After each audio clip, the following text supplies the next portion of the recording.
देखिए, स्वाभाविक है कि भारतीय जनता पार्टी की सरकार, मुख्यमंत्री जी कई बार सदन में कह चुके हैं कि हमारा घोषणा पत्र, सरकार का घोषणा पत्र, भाजपा का घोषणा पत्र एक रामायण और गीता की तरह है। तो रामायण और गीता के पन्ने तो 1.25 साल में खोल नहीं पाए।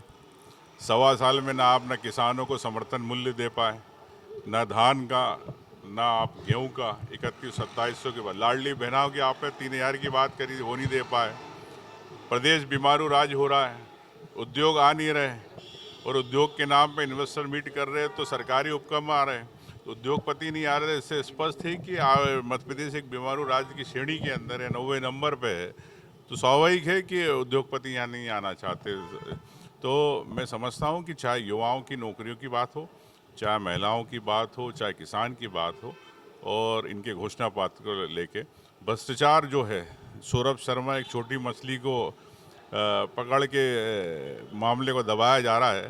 तो मैं समझता हूँ जो बड़े मगरमच्छ है उस पर कांग्रेस पार्टी स्थगन ध्यान आकर्षण लाएगी, वो चर्चा कराएगी। भ्रष्टाचार हो रहा है, भ्रष्टाचार को लेके मुख्यमंत्री चुप क्यों है? मुख्यमंत्री जी ने ऐलान किया 5 रुपये में अब स्थायी कनेक्शन किसानों को मिलेगा। मैं तो कहता हूँ मुख्यमंत्री जी, किसान हमारा भगवान है। उस किसान को 5 रुपए के बजाय आप मुफ्त में बिजली दीजिए। और इन्हीं के प्रधानमंत्री ने कहा था कि हम आय दुगनी कर देंगे किसानों की। 2014 में आपकी सरकार, आप प्रधानमंत्री कई बार बन गए, लेकिन आय दुगनी हुई क्या? एमएसपी समर्थन मूल्य की उनको गारंटी दी? मेरा कहना है कि किसान के लिए अगर आप चाहते हैं तो समर्थन मूल्य और आय दुगनी के बारे में विचार करना चाहिए, कि ना कि उनको अगर आप इसी रियायतें देने से उससे फ़ायदा नहीं होगा। किसान को देना है तो बिजली मुफ्त दीजिए, एमएसपी दीजिए और गारंटी दीजिए उनको। प्रहलाद पटेल का जो कल मंच से वीक वाला बयान था, उसको लेकर क्या कहेंगे? बयान तो आया लेकर। देखिए, मैं समझता हूँ कि माननीय प्रहलाद पटेल जी वरिष्ठ मंत्री है, गंभीर है, और अब उन्होंने किस तारतम्य में कहा, क्यों कहा, ये उनकी मन की बात, वो जाने। लेकिन मैं समझता हूँ कि कोई भी अगर पीड़ित पक्ष आता है आपके पास आवेदन निवेदन करने, तो निश्चित तौर से न्याय मिलना चाहिए। मंत्रियों के पास आ रहे हैं, मुख्यमंत्री के पास आ रहे हैं, तो क्यों आ रहे हैं? मतलब प्रशासनिक रूप से जिलों के अंदर काम नहीं हो रहा, इसलिए आपके पास आ रहे हैं। तो मैं समझता हूँ कि इस पे तत्काल सरकार को संज्ञान लेना चाहिए। आम व्यक्ति काम हो, सीएम ऑनलाइन में हजारों के केस पड़े, क्यों मुख्यमंत्री जी उस सीएम ऑनलाइन को लेके बात नहीं करना चाहते? कई बार सीएम ऑनलाइन में शिकायतें हो जाती, लेकिन मुख्यमंत्री जी की तरफ से कोई आदेश निर्देश नहीं होते। तो इससे ये समझ में आता है कि प्रशासनिक रूप से सरकारी अधिकारी नौकरशाह निरंकुश हो गए हैं, और मुख्यमंत्री जी अपने में।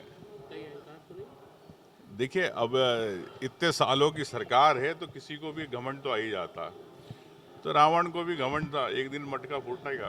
चलो। 5 साल की बच्ची के साथ जो विस्फोट हुआ, दर्द से आज भी करा रही है। जी शिवपुरी जिले में 5 साल की मासूम से जी। दर्द से करा रही है, ऑक्सीजन ऑपरेशन हुआ। देखिए, चाहे पूरे पूरे मध्य प्रदेश के अंदर इस प्रकार की घटनाएं हो रही है। कि कल परसों टीकमगढ़ में भी ऐसी घटना घटी, होटल में एक नाबालिग के साथ।